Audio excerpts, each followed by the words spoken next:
우리 모두는 예수님을 나의 주로 영접한 사람들입니다. 예수님을 나의 주로 영접했다는 것은 예수님이 나의 왕이십니다.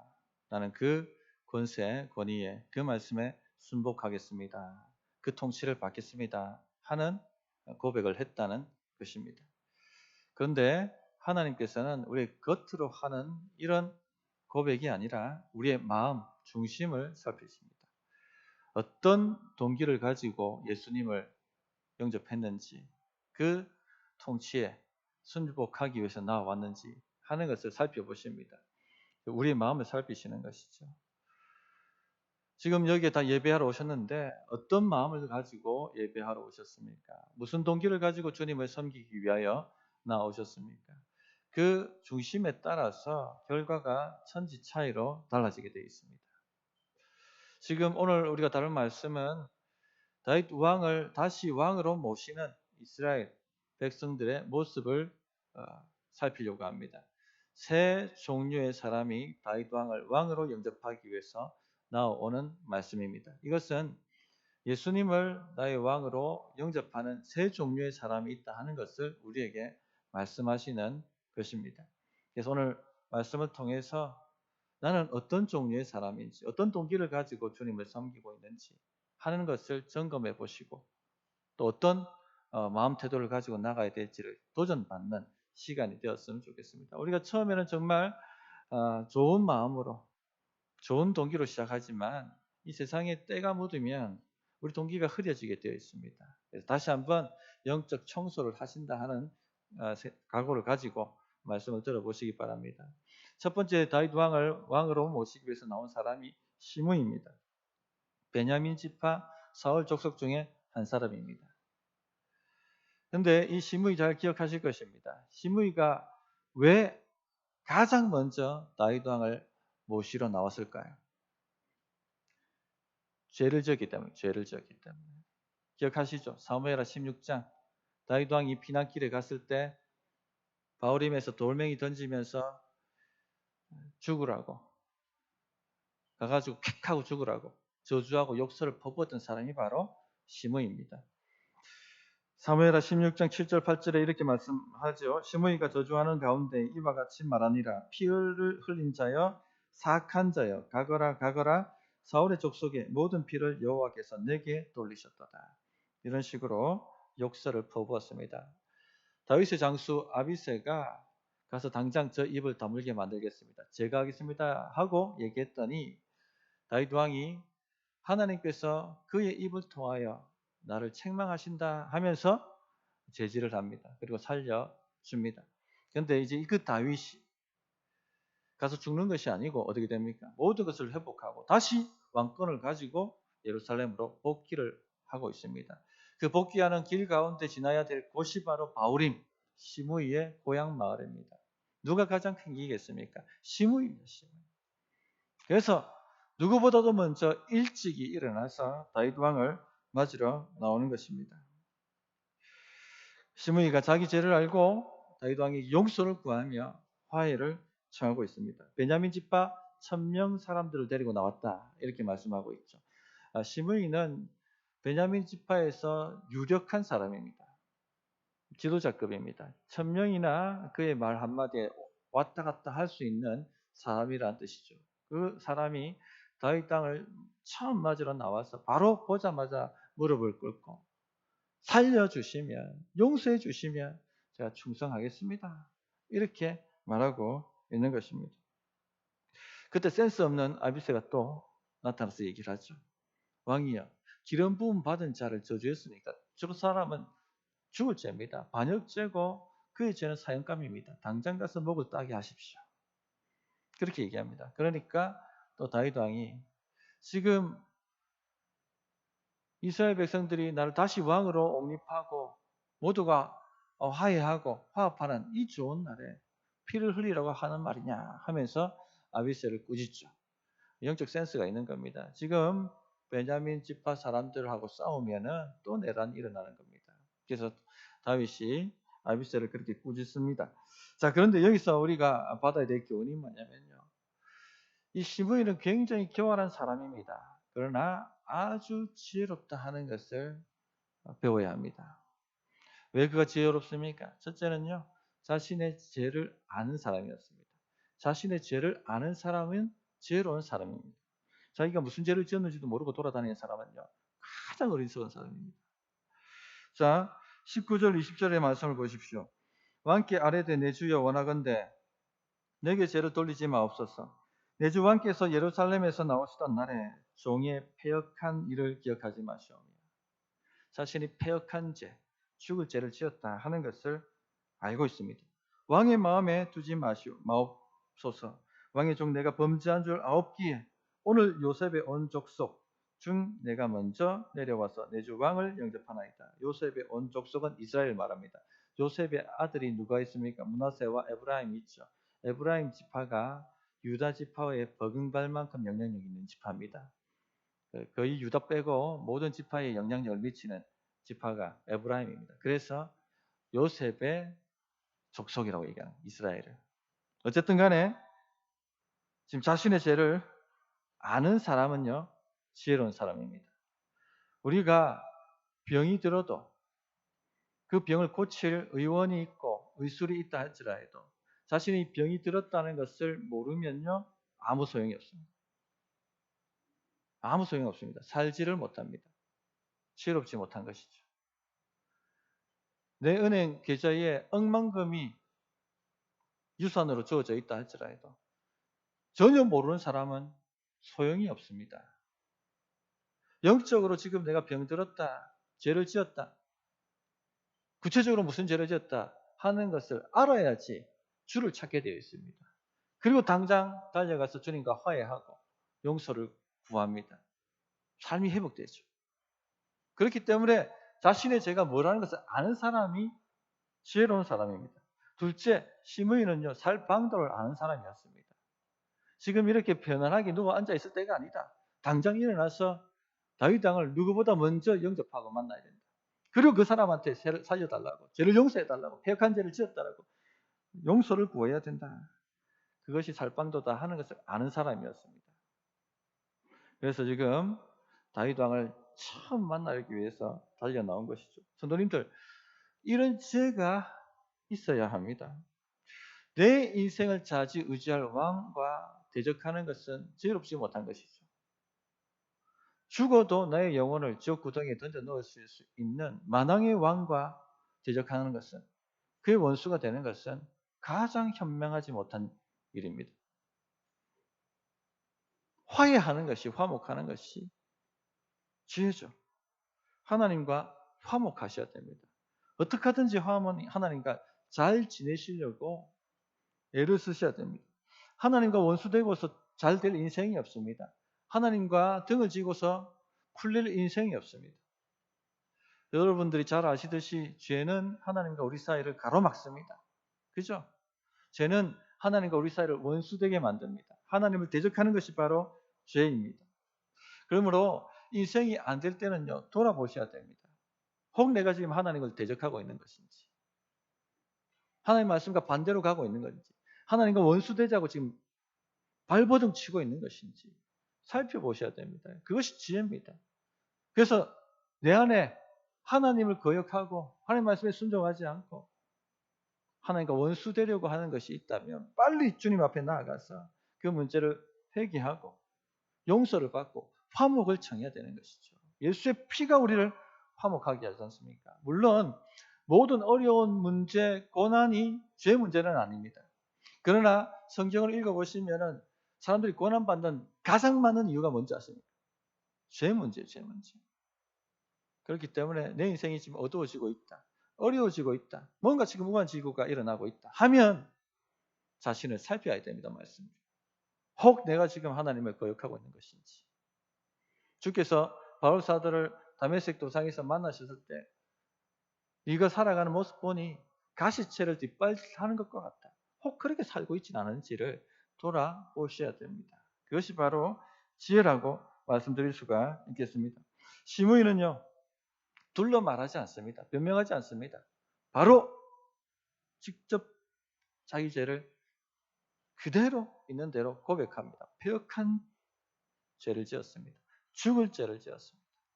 용서해 주십시오. 그렇게 간청합니다.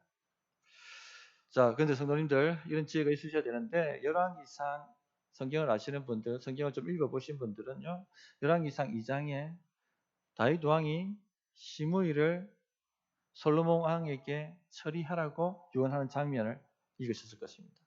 도대체 이거 뭐지? 이게 무슨 말씀이지 그러면? 지금 용서해 주신다 해놓고서는 왜 또 용서가 안 되는 걸까? 왜 처리하라고 얘기할까? 그런 의구심이 들 것입니다. 어떻게 이것을 해석해야 될까? 어떻게 해석해야 될까? 시므이는요, 진정한 화목을 청하지 않았습니다. 진정한 화해를 하지 않았습니다. 여전히 솔로몬 왕 때에도 그는 반역할 수 있는 반역의 상이었다는 얘기입니다. 우리가 하나님 앞에 화목을 청할 때요, 진정한 화목을 청하셔야 되지. 그냥 눈만 싹 가리고 하는 화목을 청하셔서는 안 된다는 얘기입니다. 솔로몬 왕이 어떻게 처리합니까? 예루살렘을 떠나지 마라. 네가 예루살렘을 떠나면은 그때는 네가 반역을 도모한다 생각하고 처리할 것이다. 하고 경고를 줍니다. 그래서 시므이가 예루살렘에 집을 짓고 3년 동안 꼼짝하지 않고 예루살렘에 지냅니다. 그런데 어떤 일이 생깁니까? 시므이의 종 둘이 도망을 치죠. 그 당시 종은 재산이기 때문에. 그래서 이 시므이가 종 찾겠다고 예루살렘 경계를 넘어서 블레셋까지 쫓아갑니다.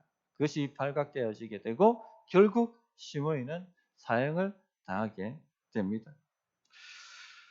이것을 통해서 우리가 깨닫는 것은요, 진정한 화해를 해야 한다는 것입니다.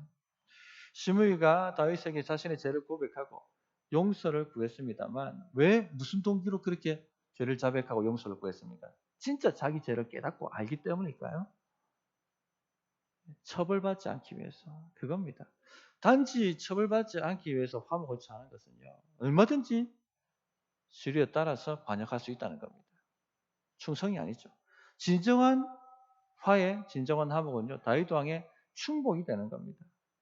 죽을 죄를 용서해 주신 그 은혜에 감격해서 다윗 왕의 충성스러운 신하가 되는 것이 진정한 화해입니다.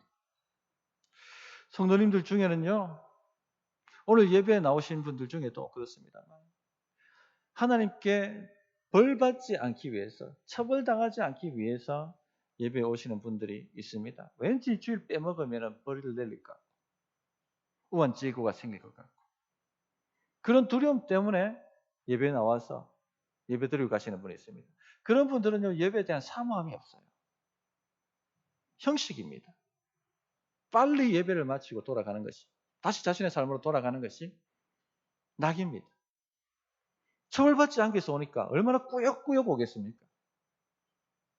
혹 우리 성도님들 가운데 그처럼 나오시는 분은 계시지 않는지 살펴보셔야 됩니다.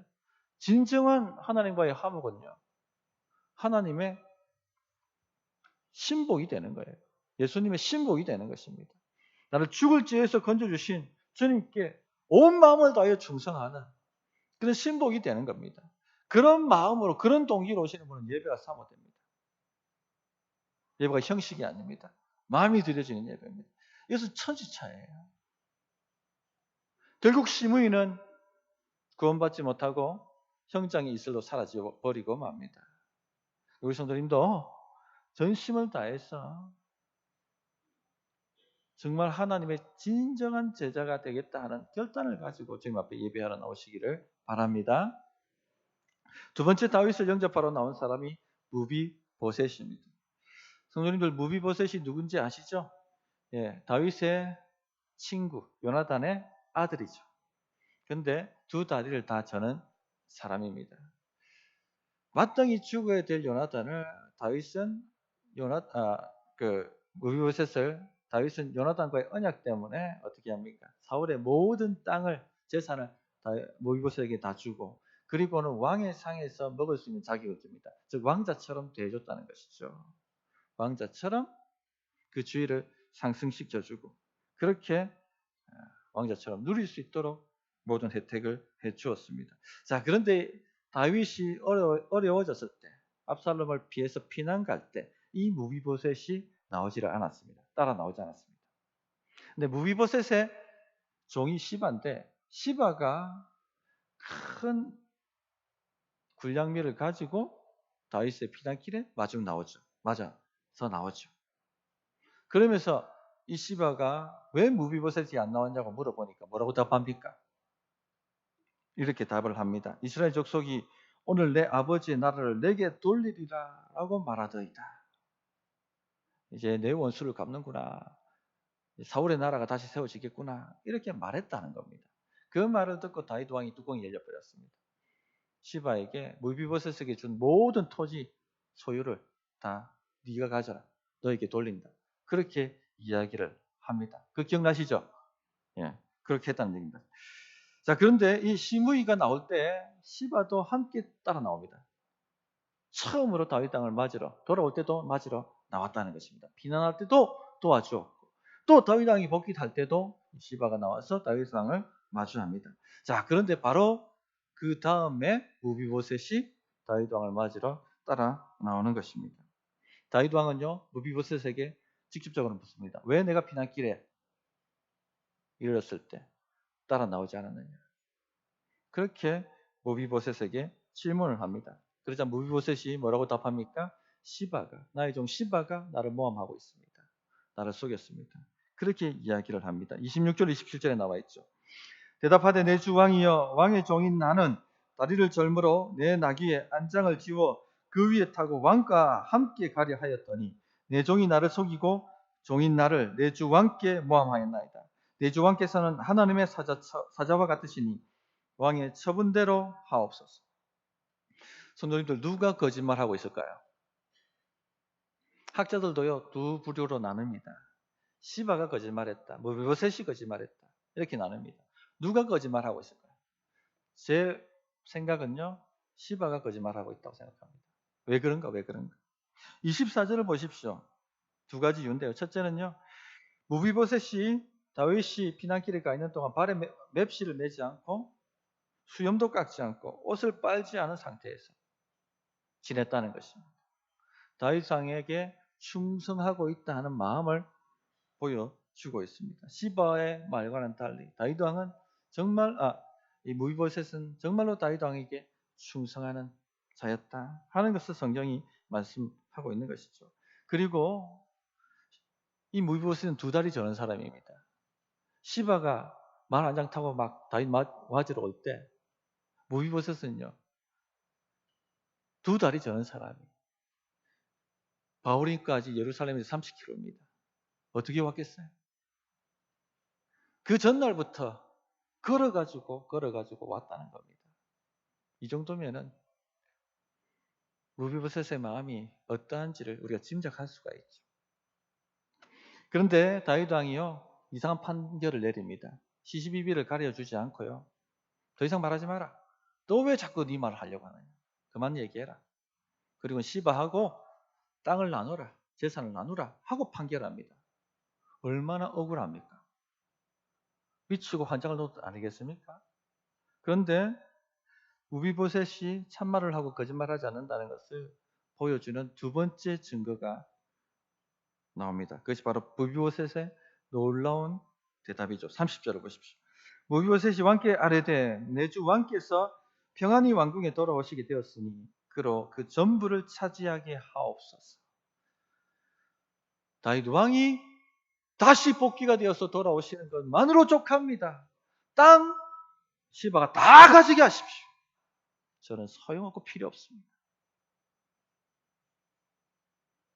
누가 거짓말하고 있는지, 누가 참말하는지 저는 여기서 드러난다는 생각합니다. 재물, 그런 것 제 관심이 아닙니다. 지금 제가 재물 때문에 당신 앞에 나와서 시시비비를 가려달라고 요청하고 있는 것이 아닙니다. 하고 말하고 있는 것이죠. 솔로몬 왕 때 여인 두 사람이 아이 하나, 강보의 사인 아이 하나 데리고 나와가지고 자기 아들이라고 서로 다투는 장면이 있었습니다. 기억나실지 모르겠습니다. 다 자기 아들이라고. 지혜로운 솔로몬 왕이 어떻게 판결을 내렸습니까? 칼을 가지고 오라, 잘라서 반씩 나누면 되지 않느냐, 공평하게. 가짜 엄마는 좋은 아이디어입니다. 굿, 공평합니다. 하고 박수를 칩니다. 그러나 진짜 엄마는 어떻게 합니까? 자지러지고 놀랍니다. 아, 됐습니다. 다 같이. 그냥 다 같이 하십시오. 누가 거짓말하는지 진짜 말하는지 바로 드러나는 것이죠. 다윗 왕이 왔으면 됐습니다. 재물 그냥 씹어 다 가지라고 하십시오. 저는 필요 없습니다. 누가 진짜 말하는지 거짓말하는지 여기서 다 드러나고 있는 것입니다. 성도님들, 이런 것을 보면요, 진짜 주님께 충성하는 사람들이 모함을 당할 수 있고 오해를 받을 수 있다 하는 것을 깨닫게 만듭니다. 정말 주님께 충성하는데, 충성되게 살았는데 이상하게 모함 당하고 오해받고. 무비보스는 다윗에게 충성된 사람이었습니다. 그 마음은 한결같이 다윗에게 가 있었습니다. 그런데 모함을 받고 오해를 받고 교활한 시바와 땅을 나누게 되었습니다. 세상에는요, 이런 일들이 일어난다는 겁니다. 진실되게 죽게 했는데요, 비방을 당합니다. 자기를 드러내려고 저렇게 하지 하는 비방을 당합니다. 정말 주님께 충성했는데 오해를 받습니다. 바울 사도만 봐도요, 얼마나 주께 충성한 사람입니까? 믿음으로 말미암는 의에 대해서 증거하니까 많은 사람들이 뭐라고 비방합니까? 율법을 무시하는 자라고, 율법을 배하는 자라고. 그런 식으로 다윗을 모함하고 바울을 모함하고 비방했습니다. 또 고린도에서는요, 사례를 충분히 받을 수 있었지만 거절합니다. 오해받을까 봐서. 거짓 사도도 오해받을까 봐서. 자신의 손으로 텐트를 만들어서 자비량해서 선교를 하죠. 그러면 사람들이 칭찬하고 정말 어떻게 저렇게 사실까 하고 인정을 해야 될 텐데 뭐라고 비방하는 줄 아십니까? 바울을 돈이 탐나서 그러는가, 돈이 탐나서. 이런 식으로 비방을 했습니다. 제 동기 목사님 한 분이요, 그 교회, 어떤 교회 가서 이제 담임으로 사역을 하시는데, 그 교회가 부교육자를 모실 만큼 재정이 충분하지 않았습니다. 그런데 교회를 위해서는 주일학교 아이들이 많기 때문에 부목사님, 부교육자님 한 분을 모셔야 돼, 전도사님 한 분을 모셔야 됐습니다. 그래서 자신의 사례에서 100만 원을 떼서 사례를 주고 모셔왔습니다. 그런데 어떤 분들이 뭐라고 비방하는 줄 아십니까? 목사 돈 많은갑네. 이런 식으로 비방을 하더랍니다. 우리가 주님께 충성된 마음으로 하지만요, 이런 식으로 모함을 받고 비방을 받고 오해를 받을 때가 있습니다. 그러나 우리의 진정한 왕이신 예수님이 다시 오실 때 염소와 양을 구별해 내실 것입니다. 가라지와 알곡을 구별해 내실 것입니다. 이 땅에서는요, 양과 염소가 섞여 있습니다. 알곡과 가라지가 섞여 있습니다. 보십시오. 시바나 무비보셋이나 분간이 되지 않습니다. 누가 참말하는지 거짓말하는지, 누가 양이고 염소인지, 누가 가라지고 알곡인지 구별되지 않죠. 다윗 왕이 힘들었을 때 무비보셋은 예루살렘에서 발에 맵시도 매지 않고 수염도 감지 않고 옷도 빨지 않았습니다. 다윗 왕이 힘들었을 때 시바는요, 재물 가지고 나와서 다윗 왕을 공개하고 섬겼습니다. 겉으로 보기에는 정말 헌신된 사람들이에요. 다윗 왕이 복귀할 때 시므이와 함께 제일 먼저 맞으러 나온 사람이 시바였습니다. 겉으로 보기엔 충성된 사람입니다. 무비보셋도 30kg를 다리를 절면서 다윗 왕을 맞으러 나온 사람입니다. 분간되지 않습니다. 이처럼 양과 염소가 이 땅에서는 섞여 있고 알곡과 가라지가 섞여 있습니다. 그러나 주님이 다시 오실 때 양과 염소를 걸러내십니다. 뭘로 보시겠습니까? 겉으로 하는 행동을 보시는 게 아니에요. 중심을 보십니다. 시바는 무엇 때문에 다윗 왕에게 공개하고 그가 처음 나와서 다윗 왕을 맞이할까요? 무엇 때문에, 무슨 동기로? 재물입니다. 재물. 무비보셋에게 준 그 모든 사울의 땅을 내게 달라는 것입니다. 그런데 무비보셋은 왜 수염도 깎지 않고 옷도 빨지 않고 또 30km나 되는 그 거리를 걸어왔을까요? 무엇 때문에? 무슨 동기로? 재물 때문에? 아닙니다. 은혜 때문에, 은혜 때문에. 우리 성도님들 은혜의 동기로 하나님을 섬기셔야 돼요. 그 사람이 바로 진정 염소가 아니라 양입니다. 양. 알곡입니다. 28절 무비보셋이 이렇게 이야기를 하죠. 내 아버지의 온 집이 내 주 왕 앞에서는 다만 죽을 사람이 되지 아니하였나이까. 그러나 종을 왕의 상에서 음식 먹는 자 가운데 두셨사오니 내게 아직 무슨 공의가 있었어? 무슨 의가 있어서 다시 왕께 부르짖을 수 있겠습니까? 재물을 달라고 말할 수 있겠습니까? 하고 이야기하는 것입니다. 무비보셋은 사울 집안 사람입니다. 요나단의 아들입니다. 죽어 마땅한 가문이었고 멸망당한 가문이었습니다. 그런데 그 가문을 다윗 왕이 어떻게 합니까? 용서해 주고요. 왕자의 지위를 회복시켜 주고 왕의 상에서 먹는 사람으로 만들어 주었습니다. 죽을 죄인을 오히려 왕의 자녀 삼아 준 것이죠. 은혜죠. 내가 이 은혜를 아는데 무슨 공의가 있어서 재물 달라고 지금 여기까지 나와서 이렇게 얘기하겠습니까? 하고 말하는 것입니다. 이런 은혜의 동기를 가지고 예수님을 믿으셔야 돼요.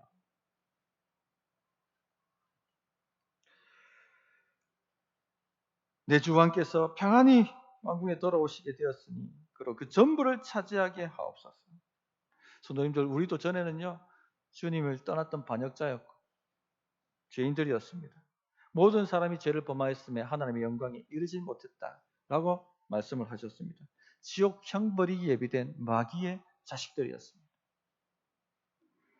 그러나 한량없는 그 은혜, 예수의 그 보배로운 피로 우리의 죄를 다 씻어주시고 그 정도에서 끝난 것이 아니죠. 의의 옷을 입혀주셔서 왕의 식탁에서, 하나님의 식탁에서 함께 식사를 할 수 있는 왕의 자녀로, 하나님의 자녀로 격상시켜 주셨습니다. 이 은혜의 동기로 예수님을 믿으시고 이 은혜의 동기로 예수님께 충성하시기 바랍니다. 나에게 어떻게 해주는가에 따라서 믿음이 왔다 갔다 하는 인생 되지 않으시기 바랍니다. 셋째, 다윗을 맞으러 나온 사람이 바로 바르실레입니다. 다윗이 압살롬을 피해서 마하나임의 질을 쳤을 때에 이 바르실레가 모든 군량미를 다 되었습니다. 바르실레는 나이 많고 부자인 사람이었습니다. 아무 대가, 아무 조건 없이 그냥 다윗 왕을 사랑해서 그에게 모든 군량미를 공개한 것입니다. 다윗 왕이 위험에 처했을 때 그 위험에 같이 동참을 한 것이죠. 압살롬이 이겼다면 바르실레는 그냥 사라졌을 인생입니다. 이제 다시 다윗 왕이 왕의 자리로 복귀하고 있습니다. 그러면요, 누가 가장 공을 많이 세운 사람입니까? 바르실레죠. 제일 먼저 앞에 나와서 내 공과를 인정해 달라고 그렇게 외칠 수 있는 사람, 의가 있는 사람이 바르실레입니다. 그래서 다윗도 은혜를 갚으려고 합니다. 예루살렘에 건너오라. 당신에게 큰 주의를 주고 또 큰 영지를 주고 공개하겠다. 그렇게 말을 합니다. 그러나 바르실레가 거절하죠. 34절부터 35절에 그 얘기가 나오죠. 이 나이에 무슨 욕심이 있겠습니까? 오르고 싶은 것도 없고 가지고 싶은 것도 없고 오히려 왕께 짐만 될 뿐입니다. 그냥 저는 제 고향에서 있겠습니다 하고 거절을 합니다. 그런데 마지막에 누구를 탁 하고 추천합니다. 자신의 아들 김함이 여기 있으니까 김함을 데려가 주십시오 하고 요청을 합니다. 자, 이런 것을 보면 바르실레가 굉장히 보통 분들이 아닙니다. 예. 우리 성도님이 내가 잘 되는 게 중요한 게 아니에요. 결국 누가 잘 돼야 됩니까? 내 자식들에게 잘 돼야 되죠. 이 지혜가 있어요. 지혜가 있어야 됩니다. 내가 다 먹고 내가 다 누리고 그렇게 하려고 신앙생활 하시면요 답이 안 나와요. 바르실레처럼 다음 세대를 준비하는 지혜가 있기를 바랍니다. 교회도 마찬가지입니다. 우리 앞서신 분들이 내 뒤에 내가 모든 걸 다 내가 다 하겠다, 다 누리고 내가 다 해보겠다. 교회 미래가 없습니다. 다음 세대를 다음 세대. 항상 그렇게 마음이 다음 세대로 가 있어야 되는 게 지혜죠. 그래서 37절 청하건대 당신의 종을 돌려보내옵소서. 내가 내 고향 부모의 묘 곁에서 죽으려 하나이다. 그러나 왕의 종 기맘이 여기 있사오니 청하건대 그가 내 주 왕과 함께 건너가게 하시옵고 왕의 처분대로 그에게 베푸소서. 자, 기맘은 바르실레의 아들입니다. 성경은요, 이 기맘이 어떻게 됐는가 얘기를 하고 있지 않습니다. 그런데 자세히 찾아보면 답이 나와 있습니다. 기맘이 어떻게 됐을까요? 예레미야 41장 17절에 보면요, 베들레헴 근처에 게룻 기맘이라 하는 지명이 나옵니다. 이걸 그냥 풀어서 얘기하면요, 김함의 거주지란 뜻입니다. 김함은요, 베들레헴 근처에 큰 영지를 하사받은 것이죠. 이 정도 영지 하사받았다는 것은 큰 지위에 올랐다는 것을 보여주는 것이죠. 복을 받은 것입니다. 자, 바르실레를 통해서 깨닫는 게 뭡니까? 어떻게 주를 영접해야 되는가?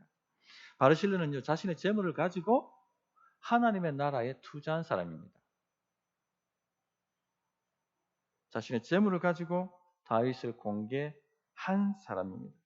성도님들, 물질의 종이 되지 마시고 물질을 다스리는 사람이 되시기 바랍니다. 목사님, 저는 물질의 종 아닙니다 이러는데요, 말로 되는 게 아니고 행동을 보여주셔야 돼요. 물질의 종이 되지 않으려면 어떻게 하셔야 되는지 아십니까? 물질을 주를 위해서 쓰셔야 됩니다. 물질의 종이 되지 않는 방법은요, 물질이 우상되지 않는 방법은, 물질을 다스리는 방법은요, 물질을 주를 위해서 쓰시는 거예요. 그런 사람이 물질의 주인 되지 물질의 종이 되지 않습니다. 그 외에는 다 목사님, 저는 물질 그게 우상 아닙니다 해도 주를 쓰지 못하는 사람 다 우상이에요. 결국 우상이에요. 마태복음 6장 20절, 오직 너희를 위하여 보물을 하늘에 쌓아두라. 거기는 조미나 동록이 해하지 못하며 도둑이 구멍을 뚫지도 못하고 도둑질도 못하느니라. 마태복음 6장 33절은 이렇게 말씀하죠. 그런즉 너희는 먼저 그의 나라와 그의 의를 구하라. 그리하면 이 모든 것을 너희에게 더하시리라. 더 강력한 말씀이 있습니다. 빌립보서 4장 18절 19절에 내게는 모든 것이 있고 또 풍부한지라 에바브로디도 편에 너희가 준 것을 받음으로. 바울 사도가 로마 감옥에 갇혔을 때 빌립보 교인들이 그에게 헌금을 모아서 주의 일에 쓰라고 바울에게 보낸 것입니다. 너희가 준 것을 받음으로 내가 풍족하니 이는 받으실 만한 향기로운 제물이요 하나님을 기쁘시게 한 것이라. 자, 그렇게 말씀합니다. 그러면서 바로 뭐라고 이어서 말씀하시냐면 19절에 나의 하나님이 그리스도 예수 안에서 영광 가운데 그 풍성한 대로 너희 모든 쓸 것을 채우시리라. 성도님들, 어떤 분들은요, 주를 위해서 물질을 사용하면 손해본다 생각하시는 분들이 있습니다. 영의 눈이 안 열린 사람들입니다. 주를 위해서 물질을 사용하는 것은요, 오병이어의 원리와 같습니다. 떼고 또 떼도 남아있어요. 신비죠. 경험해본 사람이 압니다. 주를 위해서 물질 쓰는 것은요, 사르밧가업의 기름병과 같은 원리예요. 붓고 또 부어도 마릅니까? 마르지 않습니다. 샘솟아 흘러넘칩니다. 이것이 재물을 다스린 사람의 모습이에요. 물질의 종이 안 된 사람의 모습입니다. 그 풍성한 대로 너희 모든 쓸 것을 채우시리라. 하나님은 풍성한 분이십니다. 우리에게 먼저 주시고 테스트 하시는 분이에요. 어떤 사람에게 1달란트 주시고 어떤 사람에게 2달란트 주시고 어떤 사람에게 5달란트 주십니다. 어떻게 사용하는지 보십니다. 중심을 보려고 하시는, 중심을 보시려고 하는 거예요. 재물이 목적인지 주님이 목적인지 그것 보시려고 하는 거예요.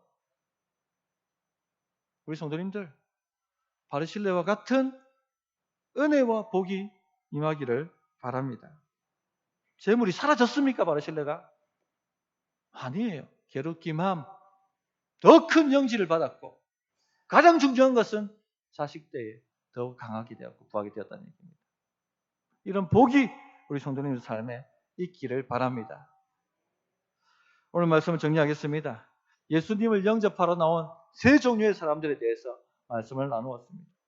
나는 어떤 종류에 속한 사람인가? 스스로 질문을 해보시기 바랍니다.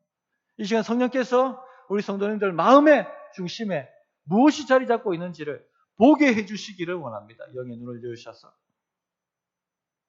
나는 시므이 같은 사람인지 진정으로 화해하지 않고 벌받을까 봐서 예배당에 나오는 사람인지, 시바처럼 재물 때문에 이 땅에서 누리는 복 때문에 주님을 섬기러 나온 사람인지, 아니면 모든 것을 다 잃어도 주님 한 번만으로 충분합니다라고 말하는 우비보셋 같은 사람인지, 바르실레 같은 사람인지 질문해 보시기 바랍니다.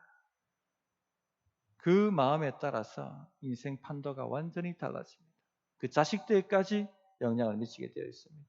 저는 우리 성도님들이 주님께 온전히 충성 다하는 은혜의 동기로 주님을 섬기는 사람이기를 진실로 바랍니다.